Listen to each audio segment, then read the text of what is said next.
할렐루야.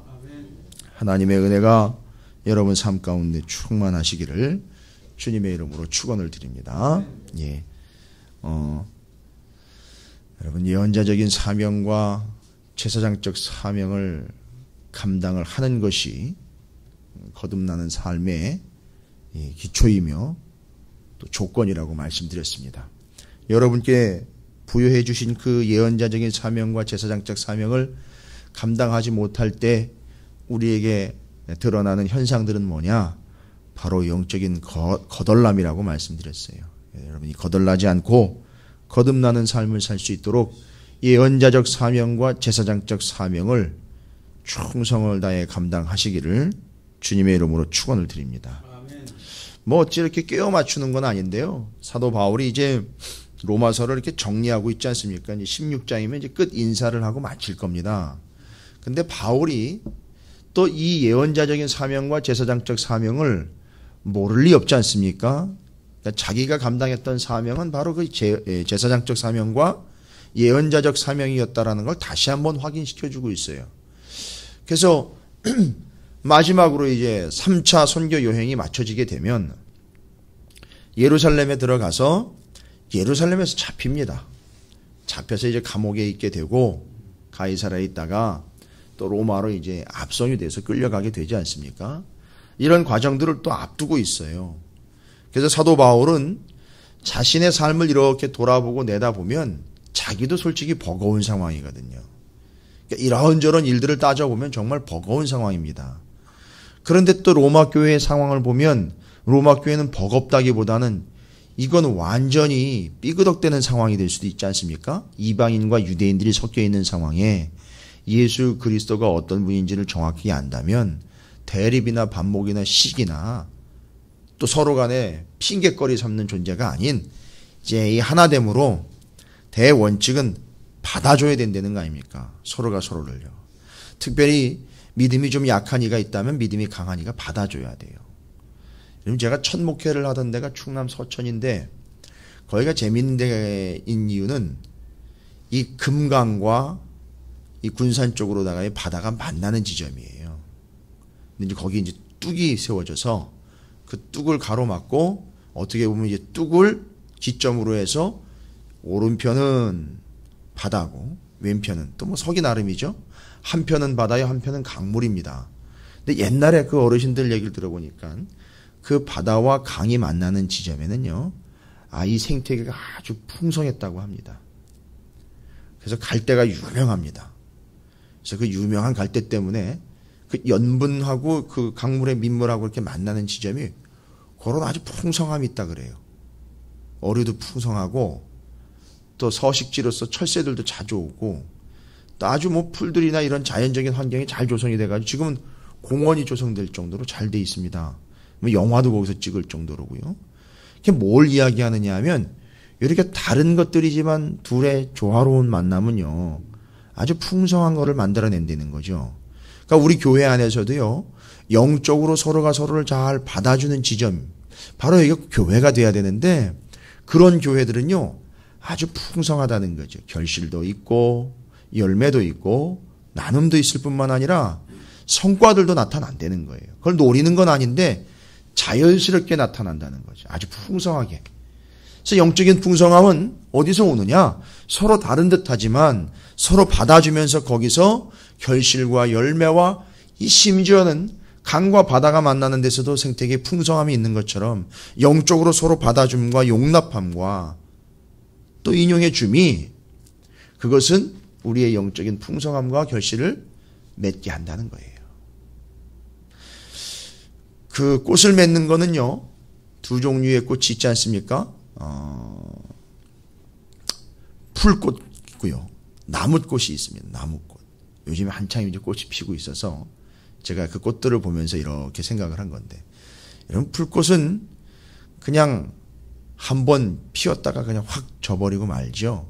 그리고 뭐 그 언제 거기 있었냐는 듯 이렇게 또 사라졌다가 나중에 또 다시 피어나고 하는데 나무꽃은 그렇지가 않습니다. 나무꽃은 항상 그 자리에 나무로 유지하고 있다가 꽃이 먼저 피고 난 다음에 잎이 나와요. 이게 나무꽃의 능력이에요. 나무는요, 그 뿌리와 줄기로부터 깊은 것을 빨아들여가지고 꽃을 먼저 확 피워내기 때문에 이 진액이며 이 물임을 충분하게 받아먹기 때문에 꽃이 활짝 피고 또 계속 피고 결국 그것이 가지로 뻗고 그러다 보니까 해마다 그렇게 계속 피어오고 그 줄기로 인해서 물의 공급과 양분의 공급이 진액의 공급이 계속되는 거 아닙니까? 그래서 그런지 특징을 여러분 보시면 아시겠지만 꽃이 먼저 피어요. 잎만 무성한 게 아니라 꽃이 먼저 피고 잎이 쭉 펼쳐납니다. 그 얼마나 풍성하고 그 얼마나 여유로운지 이걸 뭐 특별히 비교해서 서로 뭐가 낫냐 이걸 얘기하는 거 아닌데 풀꽃과는 비교가 안 될 정도로 그런 풍성함을 가지고 있어요. 왜일까요? 줄기와 뿌리에서부터 쭉 빨아올리는 그런 진액들이 계속 공급되기 때문이죠. 아마 교회도 이런 교회가 되어야 될 것 같습니다. 또 우리 영혼도 그런 영혼이 되어야 될 것 같습니다. 그래서 그들의 만남이 서로가 서로를 풍성함으로 용납해주고 받아줌을 통하여 하나님의 역사는 더 놀랍게 일어나게 될 줄로 믿습니다. 그래서 여러분들이 그런 사명들을 감당하시는 예언자적인 존재, 제사장적 존재가 되시라는 축복을 제가 드리는 겁니다. 저 오늘 말씀에 보면 사도 바울이 계속 이야기했던 게 뭡니까?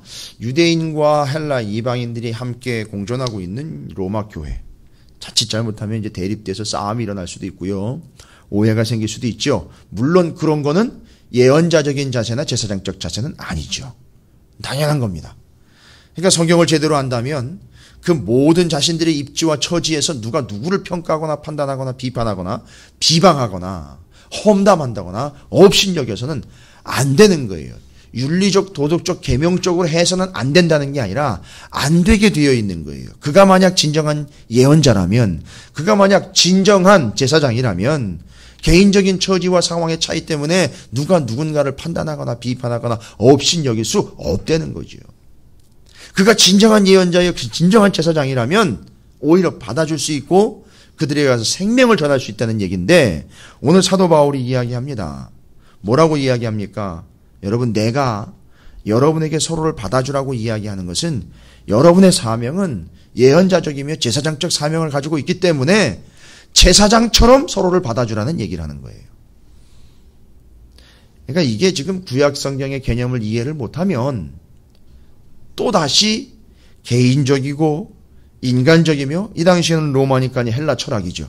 헬라 철학적 사상으로 받아들일 수 있어요. 그 문제를 그런 식으로 해결하려고 들 수 있다는 얘기죠. 그러나 사도 바울이 이야기합니다. 시작하면서부터 오늘 14절 시작하면서부터 바로 개념상 15절까지 그 이유를 계속 이야기합니다. 14, 15, 16절 특별히 16절 내가 받은 바 은혜죠. 곧 나로 이방인을 위하여 그리스도 예수의 일꾼이 되어 하나님의 복음에 무슨 직분을 감당하고 있습니까? 제사장 직분이에요. 사도 바울이 지금 무슨 직분을 감당하고 있는 거냐 하면 자기가 얘기를 해. 나는 제사장 직분을 감당하고 있습니다. 내용을 보니까 뒤에 자세히 나옵니다. 내가 제사장 직분을 감당하게 하셔서 이방인을 제물로 드리는 것이 성령 안에서 거룩하게 되어 받으실 만하게 하려 하심이라. 지금 바울은요, 이방인이든 유대인이든 서로가 서로를 받아줘야 된다라는 입장에서 당연한 걸 이야기하지만 하나님이 그들을 제물로서 받으신다는 입장에서는요, 얼마나 은혜스러운 겁니까? 당연하게 받아주시는 것처럼 우리가 서로가 서로를 받아줘야 되는 존재다. 또 이걸 위해서 우리는 어떤 역할을 감당해야 하면 받아줘야 되니까요. 넓은 호연지기를 기르려는 얘기가 아니에요. 여유를 가지고 철학적으로 위에 있고 아는 게 많다 보니까 좀 폭넓은 지식과 학식과 여유를 가지고 좀 모자른 사람 품어주듯 그렇게 품어주려는 얘기가 아닌 거예요. 이 이야기는. 많은 사람들이 착각을 합니다. 네가 좀 위에 있으니까 여유를 가지고 좀 받아줘라. 심지어는요, 이런 말도 유행하지 않습니까? 높은 데 계실 때 좀 잘 봐주십시오. 여러분, 지금 바울은 그걸 얘기하는 게 아니에요. 누가 누구를 받아준다라는 개념은 누가 누구보다 더 낫기 때문에, 가진 게 좀 더 있기 때문에, 여유롭기 때문에, 아니요. 우리는 서로가 서로에게 대하여 제사장적인 역할을 감당하라는 거지, 당신이 좀 더 잘났으니까, 당신이 좀 더 많이 가지고 있으니까 없는 사람 좀 적선하듯 받아주라는 얘기가 아닙니다. 제사장적으로 받아주라는 얘기예요. 제사장적으로. 제가 누누이 말씀드리는 부분이죠. 제사장이 사람 가려가면서 봤습니까? 성막에서 봉사하며 회막을 들락날락거리는 제사장이 사람 모양새 가려가면서 봤습니까? 그건 마치 김 목사가 저 입구에 서서 돈이 있어 보이면 들어오라 그러고 돈이 좀 없어 보이면 그냥 가라고 그러는 거나 똑같은 거 아니겠습니까? 그런 식이 아니라는 거예요. 성도가 성도를 서로가 서로를 받아주는 것도 그런 개념이 아니라는 거예요. 그건 예언자도 아니고 제사장도 아니에요. 그건 아무것도 아닙니다. 사도 바울이 이방인들을 그렇게 하나님께로 제물로 돌리는 제사장적 역할을 감당을 했다는 거예요. 여러분들도 하나님 앞에 제사장적 역할을 감당하는 제사장으로 서서 서로가 서로를 이렇게 받아주듯 제사장처럼 받아서 하나님께로 인도해내는 그런 역할들을 감당하셔서 하나됨을 이루십시오라고 이야기하는 거예요. 답은 다 나왔죠. 받아주면 그가 제사장인 거예요. 안 받아주면요. 그가 그냥 제물 되는 거죠. 그러니까 우리가 서로가 서로에 대하여 제사장적으로 반응하자는 얘기죠. 바울이 이야기합니다. 그래서 이방인 여러분들이 그렇게 해서 나는 이방인들을 위한 사도로 부름받아 제사장적 역할과 그 이방인들에게 복음을 전했으니까 예언자적 사명을 감당한 거예요. 여러분 잊지 마십시오.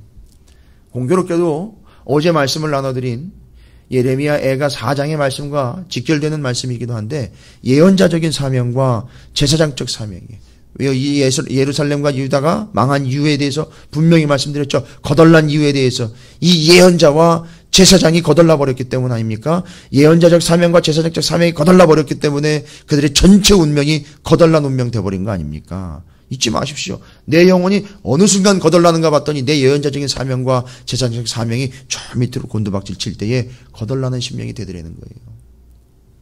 바울은 그렇게 나는 이방인을 위하여 제사장적 사명을 가지고 그들을 받아 하나님께로 올려드리는 그런 사명을 감당했습니다. 자, 이 이야기하는 이유는 뭐지요? 로마 교회 성도 여러분 서로가 서로에 대해서 그런 제사장적 사명을 감당하여 서로가 서로를 받아주시기 바랍니다. 이게 정확하게 얘기하는 거예요. 해결됐죠. 이것저것 따져가지고 왜 그랬습니까? 그럴 땐 이렇게 해야 되는데 왜 그런 식으로 반응했습니까? 이야기할 필요가 없죠. 여러분 옆에 계시고 여러분 앞뒤에 계신 분들이 다 그런 제사장적인 사명을 가지고 계신 분이고 내가 제사장적 사명을 가진 이라면 여기에 대해서는 더 이상 다른 잔소리를 할 필요가 없다라고 봅니다. 그렇죠. 우리가 이미 제사장의 역할이라든지 모습들과 또 심지어 레위인과 제사장적 사명들과 지파 간에 각각 다르지만 그 중요한 역할들을 이미 우리가 살펴본 바라면 이제 그랬기 때문에 제가 말씀드리는 거예요. 아, 그렇구나. 바로 우리는 그렇게 제사장적으로 받아주는 존재가 되어 영적 풍성함을 누리게 되는 곳 바로 거기가 교회로구나. 그 성막 안에서 피가 튀고 냄새가 나며 짐승의 울음소리가 끊이지 않는 그 동네이지만 참 소란하고 분주한 것 같고 아주 번잡스러운 것 같지만 거기 하나님 받아주시면 은혜가 넘쳐났던 것처럼 그 로마 교회는 물론이고 오늘 교회 안에도 이런 하나님의 놀라운 은혜가 넘쳐나게 될 줄로 믿습니다. 다른 게 아니죠. 이걸 정확하게 바울은 지금 여러분들이 바로 그런 존재들이라는 사실을 깨달아 알게 해주고 있는 내용입니다. 그래서 14절부터 21절까지가 내가 그런 역할을 감당하신 겁니다. 그래서 18절에 바울이 이야기하죠. 그리스도께서 이방인들을 순종하게 하기 위하여 나를 통하여 역사하신 것 외에는 요 한 구절 안에 하나님이 나를 통하여 역사하셨다라는 것 요거 안에 바울의 예언자적 사명과 제사장적 사명이 다 담겨져 있는 겁니다. 가서 복음을 전한 거죠. 그리고 그들을 받아준 거죠. 하나님께로 올려드린 거고 하나님께로 돌려드린 것이죠. 바로 그 사명 외에는 내가 말하지 않습니다. 그리고는 쭉 이제 복음을 전한 내용들에 대해서 이야기를 하고 기록된 바 21절이죠. 주의 소식을 받지 못한 자들이 볼 것이요 듣지 못한 자들이 깨달으리라 함과 같으니라. 전해야지 듣고 전해야지 받지 않겠습니까? 그래서 내가 전하고 가서 그 복음을 나눈 겁니다. 그런데 내 원칙은 20절이죠. 내 원칙은 이미 예수 그리스도의 이름을 부르는 곳, 누군가 이미 앞서서 복음을 전해놓은 곳에는 나는 복음을 전하지 않습니다. 왜냐하면 그건 남의 터 위에 다시 집을 짓는 것과 마찬가지이기 때문에 저는 분쟁의 소지를 만들지 않습니다. 근데 왜 로마에는 이렇게 편지를 보내면 굳이 가려고 그럽니까? 로마는 누군가가 가서 따로 세운 교회가 아니고 스스로 세워진 교회예요. 그리고 이전에 사도 바울이 에베소나 복음을 전하는 전도 여행 때 로마에 있던 성도들이 와서 복음을 받아가서 교회가 세워진 거예요. 그냥 세워진 게 아니에요. 그래서 이제 그걸 근거로 해서 로마 교회에는 자기가 그래도 그 말씀과 복음을 연계성 있게 전했으니 또 목적하는 바가 또 하나가 있죠. 그것 때문에 이제 계속 로마 교회에는 자기가 로마서를 써서 보내고 여러분을 좀 만나기를 원합니다라고 이야기를 하는 거예요. 괜히 무슨 꼼수가 있어서 이러는 게 아닙니다. 자, 그래서 사도 바울이 그들 로마의 이방인들이며 이방의 다른 여러 교회들이 제사장적 사명을 감당한 내가 있었기 때문에 또 제사장적 사명을 감당하는 사도들 덕분에 예수님께로 하나님께로 돌아올 수 있게 되었습니다. 그러니까 자 이제 하려고 하는 얘기는요. 여러분 로마 교회도 여러분 로마 교회 자체도 이 큰 덩어리인 공동체인 로마 교회도 로마 교회 자체가 무슨 역할을 해달라는 거죠? 제사장적 역할을 해달라는 거예요. 예언자적 제사장적 역할을 해달라는 거예요. 그래서 바울이 요청하는 바가 있어요. 원하는 바가 있습니다. 바울이 지금 로마서를 써서 보내는 그 내용의 마지막 부분에 자기의 의견을 필요하고 자기 계획을 비추어주고 있죠. 자기의 최종 계획은 뭐라고 지금 소개를 하고 있죠?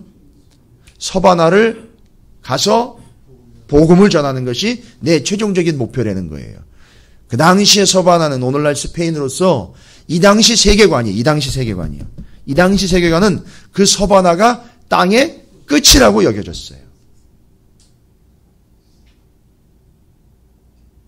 그래서 구약 성경에는 약속의 땅 가나안이라면 신약 성경에는 땅 끝이죠. 목표 지점입니다. 근데 바울은 거기를 가기로 원했던 땅 끝이라니까 그렇게 알고 있었으니까요. 그래서 거기를 가려고 하는데 그 땅 끝에 있는 그 이방인들에게도 복음을 전해야 되는 내가 제사장적 사명을 가지고 당신들에게 했던 것처럼 그들에게도 가서 해야 되는데 이제는 내가 아니라 여러분 로마 교회가 나처럼 제사장적 사명을 감당하는 제사장이 되어줬으면 좋겠습니다. 어떻게 해요? 로마 교회가 제사장이 되어서 이방의 지역들과 이방의 나라들과 이방의 족속들을 어떻게 하는 거죠? 바울이 받아주는 것처럼 제사장이 돼요. 당신 로마 교회들이 로마 교회 성도들 여러분들 로마 교회가 이방의 여러 지역과 이방의 이방 민족들을 로마 교회 제사장이 되어 그들을 좀 품어주고 받아줬으면 좋겠습니다. 그래서 오늘 사도 바울이 22절 이후로 이야기하는 게 뭐냐면 로마 교회의 제사장적 역할에 대한 이야기예요. 자신의 제사장적 역할로 로마 교회와 성도들과 이방의 많은 이들이 예수를 믿었죠. 여러분 로마 교회가 제사장적 사명을 감당하여 스페인 선교를 이루어내기를 원한다라고 피력을 하고 있습니다. 그래서 22절에 그러므로 또한 내가 너희에게 가려 하던 것이 여러 번이었는데 그게 그때그때마다 막혔다는 거죠. 이유는요. 이제는 이 지방에 일할 곳이 없대요. 여러분 이거 교만한 건가요? 근데 이 지역에는요, 일할 데가 없대요. 1차, 2차, 3차 지금 마지막이거든요. 3차 마지막 선교 여행 중이거든요. 일할 곳이 없대요. 지금 고린도에 와 있어요. 고린도에서 로마서를 좀 써서 보낸 거예요. 고린도는 지금 맨 마지막, 이제, 끝이에요. 거기서 돌아갑니다. 예루살렘으로. 그래서 이 지역에는 일할 곳이 없대요. 잘못 들으면 교만한 표현이죠. 얼마나 열심히 했다고. 지가 얼마나 많이 돌아다녔다고. 이럴 수도 있지요. 자기가 일할 곳이 없는 것이 아니라 이렇게 복음을 전해놨으니 제대로 복음을 전했다면 못 미치는 곳이 있다면 누가 합니까?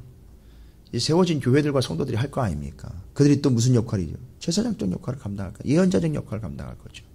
근데 전혀 지금 복음이나 어떤 손길도 닿지 않는 바로 그 땅끝 가야 되는데, 여러분이 날 좀 파송해 주세요.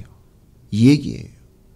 로마 교회가 나를 공식적으로 선교사로 좀 파송해 주십시오. 그래서 여러분이 제사장 교회가 되십시오. 이 얘기하는 겁니다. 24절이 그걸 얘기하는 거예요. 이는 지나가는 길에 너희를 보고 먼저 너희와 사귐으로 얼마간 기쁨을 가진 후에 너희가 그리로 어떻게 해요? 보내주기를 바람이라. 여러분이 나를 보내주길 바랍니다. 그러면요, 여러분이 제사장적 사명은요, 잘못 오해를 하면 나는 유대인이고 너는 이방인이시라, 이런 식의 개념들로 잘못 정립이 될 수 있죠. 그러나 그게 아니죠. 여러분이 제사장, 이방 민족과 땅 끝을 위한 제사장적 사명을 감당할 땐 잊지 말라는 거죠. 어떤 생각과 어떤 개념을 가지고 있으라는 겁니까? 여러분이 먼저 복음을 가지고 있던 이들에 의해서 복음을 나눠준 바 된 것처럼, 여러분이 받아들여진 바 된 것처럼 여러분은 빚진 자의 심정으로 그들을 또 받아주려는 얘기예요. 그래서 지금 뒤에 빚진 자의 이야기가 나와요. 저희가 그 로마 교회가 이미 유대에 먼저 복음이 된, 전파가 된 바로 그들을 인하여 자기들이 복음을 받아들인 것처럼 그거 빚진 거 아닙니까? 순서적으로 따지거나 여러 가지 정황으로 보면. 그러니까 여러분도 그런 빚진 자로서 그 빚을 갚을 수 있는 기회로서 제사장적 사명을 좀 감당을 해 주시기 바랍니다. 라고 이야기하는 거예요. 자, 그러면 이제 세 가지 개념이 나와요. 예언자, 제사장, 빚진 자. 이렇게 나갑니다.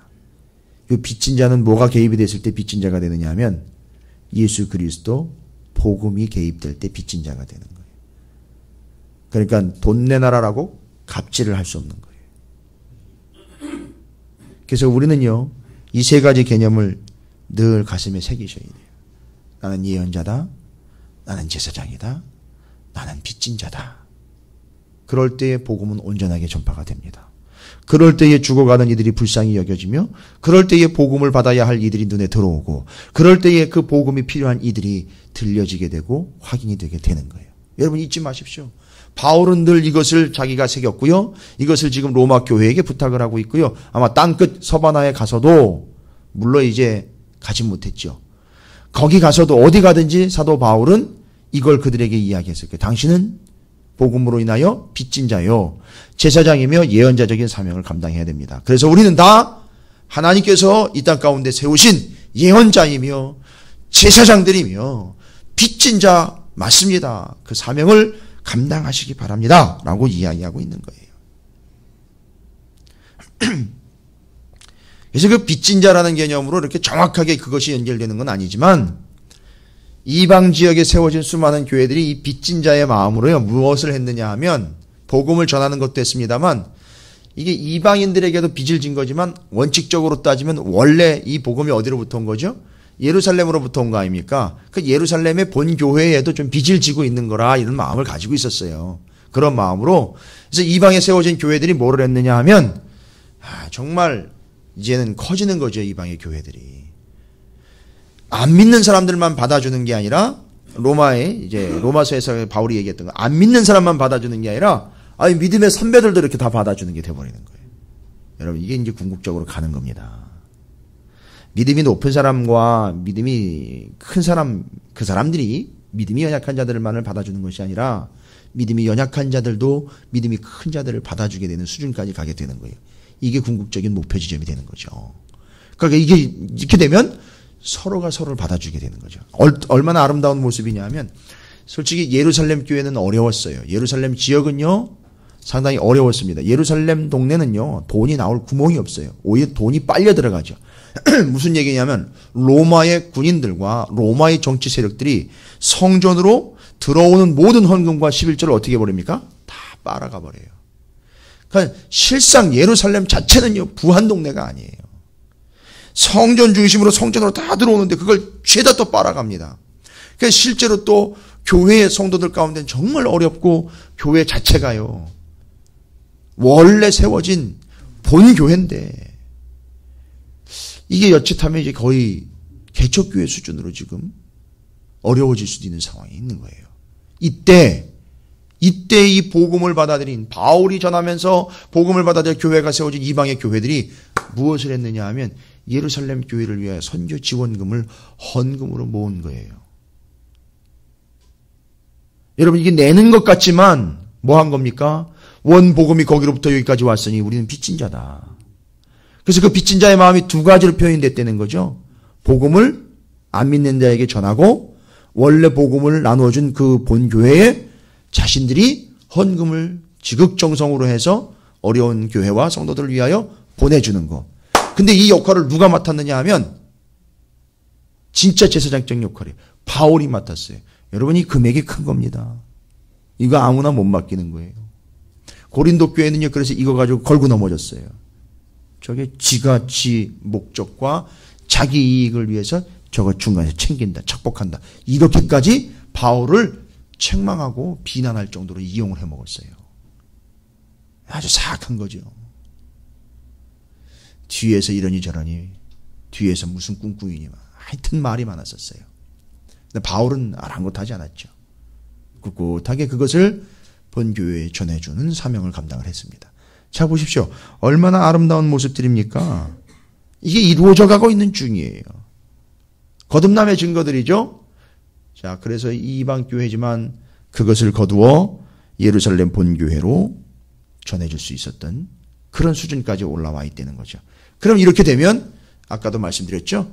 우리의 입장과 우리의 사명 세 가지로 정확하게 정리가 됩니다. 예언자적인 사명, 제사장적 사명, 빚진 자의 사명을 감당하게 된다는 사실입니다. 바울은 이걸 정리하면서 인사로 마치게 되는 거죠. 그 끝부분에 사도 바울이 이제는 로마 교회의 기도까지도 부탁을 합니다. 이제 그런 관계가 됐어요. 31절 나로 유대에서 순종하지 않은 자들로부터 건짐을 받게 하고 또 예루살렘에 대하여 내가 섬기는 일을 성도들이 받을 만하게 하고 나로 하나님의 뜻에 따라 기쁨으로 너희에게 나아가 너희와 함께 편히 쉬게 하라.